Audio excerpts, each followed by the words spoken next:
If you're in a relationship with an addict, you need to recognize that you're in a triangle relationship and you're the third person, right? That drug of choice, whatever it is first and will always come first, because an addict can't help themselves. They have to get that fix. Whether it's drugs or alcohol or sex or whatever it is, the addiction comes first. Most people do drugs because they're avoiding themselves in some way.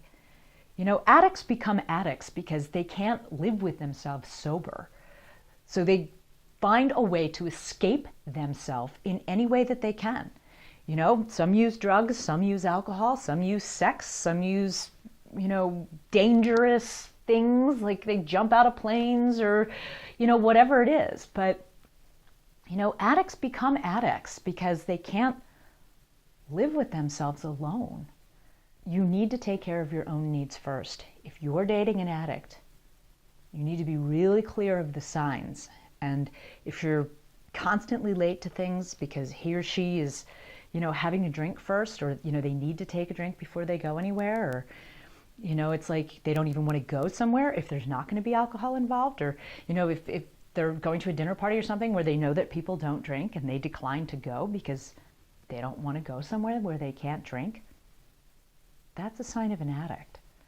And you really need to put yourself first. And no matter how much you love an addict, you can't fix them. And you can't make them stop wanting their addiction.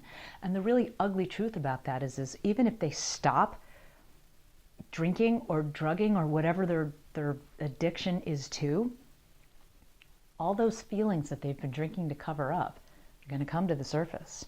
And it's going to be a really painful and difficult process for them to heal that. And I hear you're going, oh, but I love you. If I love this person, don't I need to stand by them through that? To a point. If you're married to this person, then yeah, you signed up for better or for worse, but you always still need to take care of your needs first. And you can't get sucked into that drama, and especially not if it's toxic to you. If they're verbally abusive to you, if they're criticizing you, if they're picking fights with you, if they're making you feel like you're crazy and you're the one that caused all this, or you have no sense of humor, that's abuse. That's verbal abuse. And you need to not get sucked into it.